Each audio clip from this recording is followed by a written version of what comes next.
कि मैं तिलका मांझी भागलपुर विश्वविद्यालय के सिलेबस के आधार पर आप लोगों का क्लास ले रहा हूं। तो सबसे पहले आप अपना सिलेबस समझेंगे और फिर आपको बारी बारी से उसके बारे में समझा दिया जाएगा।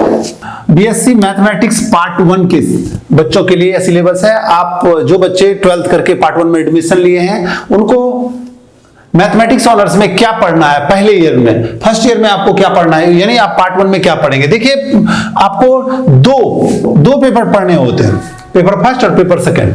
पेपर फर्स्ट, वो पेपर फर्स्ट में क्या क्या सिलेबस है, पेपर 2 सेकंड में क्या क्या सिलेबस, ये मैं आपको बता दे रहा हूं। दोनों 100 मार्क्स का होगा और आप पहले ही जान लें इसमें कोई प्रैक्टिकल नहीं होता है। मतलब आपको ऑनर्स पेपर के लिए मैथमेटिक्स ऑनर्स में अलग से कोई प्रैक्टिकल का मार्क्स नहीं जुड़ता है। जो बच्चे ISC बोर्ड सबसे आए हुए हैं उन्हें लगता होगा कि मैथमेटिक्स में प्रैक्टिकल भी होता होगा, यहाँ ऐसी कोई बात नहीं है। आपको पूरा का पूरा थ्योरी कॉपी पे देना है। तो एक बार आप देखिए कि पेपर फर्स्ट और पेपर सेकंड 2 पेपर में देना है, 2 दिन इसका एग्जाम होता है, दोनों के लिए अलग अलग आपको तैयारी करनी है। तो पेपर फर्स्ट में 100 मार्क्स का होगा। वो पेपर फर्स्ट का जो क्वेश्चन होगा उसमें ऑब्जेक्टिव्स के बाद, जैसा कि आप लोग यहां मैं सिलेबस में बताऊंगा लास्ट में कि ऑब्जेक्टिव्स किस पैटर्न पर होते हैं, आपको उसके अलावा 3 ग्रुप में क्वेश्चन बटा होता है, group A, group B, group C. ये पेपर फर्स्ट में भी ऐसे बटा होता है, पेपर सेकंड में भी group A, group B, group सी।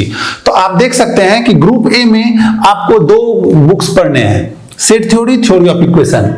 आप यहां ध्यान देंगे कि सेट थ्योरी और थ्योरी ऑफ इक्वेशन, सेट ये ग्रुप ए का है और ग्रुप बी में मॉडर्न अलजेब्रा, जिसे एब्स्ट्रैक्ट अलजेब्रा भी कोई बताता है, और साथ में ग्रुप सी मैट्रिसेस और ट्रिगोनोमेट्री। यानी आप पेपर फर्स्ट में कुल 5 बुक पढ़ेंगे, जिसमें कि एक है set theory, theory of equation, modern algebra, matrices, trigonometry. उसका ग्रुप बना हुआ है। ये ग्रुप में क्यों बटा है इस पर हम बाद में चर्चा करेंगे। उसी तरह पेपर सेकंड पेपर में आपको 3 ग्रुप मिलेंगे।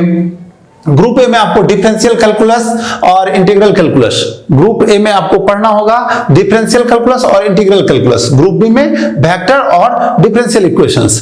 साथ ही ग्रुप सी में आपको 2 dimensional geometry and 3 dimensional geometry, ये 2 बुक पढ़ने, यानी कुल इसमें पेपर सेकंड में आपको 6 बुक पढ़ने होते हैं। कुल मिलाकर 11 बुक हो जाते हैं आपको फर्स्ट ईयर में, यानी पार्ट 1 में। आप तीनों में देख चुके हैं कि group A, group B, group C, group A, group B, group C, ये क्यों बटा हुआ है, इसको समझने के लिए आप यहां पर ध्यान देंगे। दोनों पेपर फर्स्ट और पेपर सेकंड 100 मार्क्स का एग्जाम लेता है, जिसमें कि सबसे पहले आपको ऑब्जेक्टिव्स मिलेंगे। 8 ऑब्जेक्टिव्स होंगे। ये 8 ऑब्जेक्टिव्स का अलग अलग 2.5 मार्क्स का, यानी 8 × 2.5 = 20 मार्क्स का आपको ऑब्जेक्टिव देना, जो कंपलसरी है, सभी को बनाना है। अगर आप नहीं बनाते हैं तो यानी 100 में 100 क्वेश्चंस नहीं, मार्क्स का क्वेश्चंस नहीं बना पाएंगे। तो यानी पेपर फर्स्ट में भी 20 मार्क्स का ऑब्जेक्टिव होगा, पेपर सेकंड में भी 20 मार्क्स का ऑब्जेक्टिव होगा।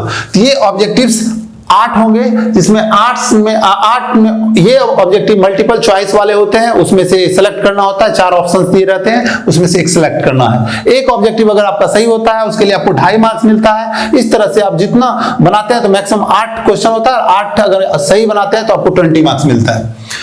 फिर अब बात आती है सब्जेक्टिव की। सब्जेक्टिव कुल आपको 5 बनाने हैं। ग्रुप वो 3 बना हुआ है, ग्रुप 3 है और आपको क्वेश्चंस बनाने हैं 5। प्रत्येक क्वेश्चंस 16 मार्क्स का होगा।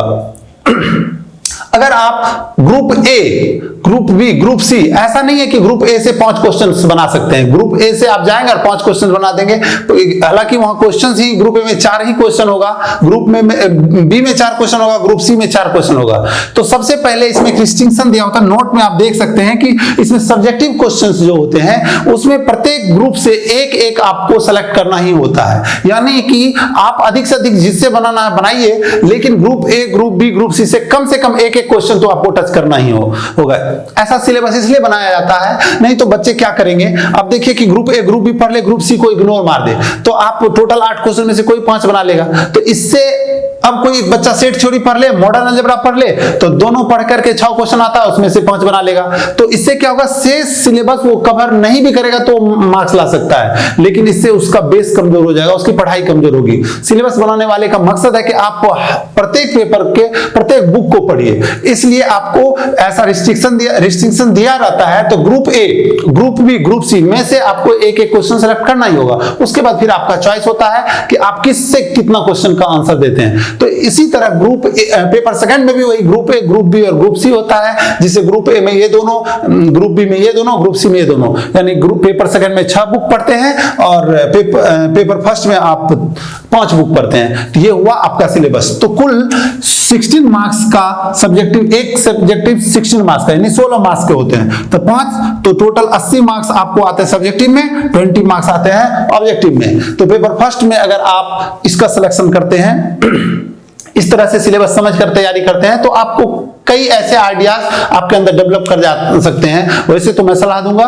कि सारे के सारे चैप्टर, सारे के सारे पोर्शंस बहुत ही ध्यानपूर्वक और गंभीरता से पढ़नी चाहिए, क्योंकि आपको समझना होगा कि आप ऑनर्स करने वाले हैं, आप ऑनर्स के छात्र होते हैं, आपको मैथमेटिक्स से सम्मान मिलने वाला है। तो आप इस स्नातक के छात्र होने के लिए, बैचलर आप उस मैथ से हो रहे हैं, तो आपको हर पोर्शन को समझना होगा, इसलिए उसको छोड़ने की नहीं सोचें। लेकिन वैसे स्टूडेंट जिनका किस समय बहुत कई कारणों से कभी समय नहीं पूरा होता है, उन्हें एक स्ट्रेटजी के साथ पढ़ना होता है। जैसे कि आप सोचेंगे कि group A, group B, group C अभी सारा समय नहीं है, मैं नहीं पढ़ पाऊंगा, तो आपको इस तरह से डिसाइड करना होता है कि आप 5 क्वेश्चन टच कर पाए। ऐसा भी नहीं है कि आप मॉडर्न अलजेब्रा पढ़ेंगे तो 4 के 4 क्वेश्चन बन ही जाएंगे, लेकिन अगर मॉडर्न अलजेब्रा आप ठीक से पढ़ लेते हैं तो मैक्सिमम क्वेश्चन आप उसे ज्यादा से ज्यादा क्वेश्चन दे पाते हैं। उसी तरह ट्रिगोनोमेट्री से अगर 2 क्वेश्चन आता है, अगर ट्रिगोनोमेट्री ठीक से पढ़ लेते हैं तो 2 में से 2 क्वेश्चन बना लेते हैं। तो इससे पोर्शन क्या होगा, इससे आपको कम किताबें पढ़ के भी 100 में 100 मार्क्स आ सकते हैं। तो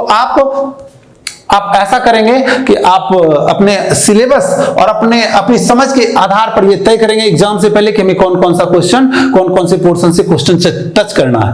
और सिलेबस के बाद मैं आगे अलग अलग वीडियो के माध्यम से इस सिलेबस के आधार पर क्वेश्चंस भी बताऊंगा, चैप्टर भी पढ़ाऊंगा। उसके लिए आपको लगातार हमारे चैनल से जुड़े रहना होगा।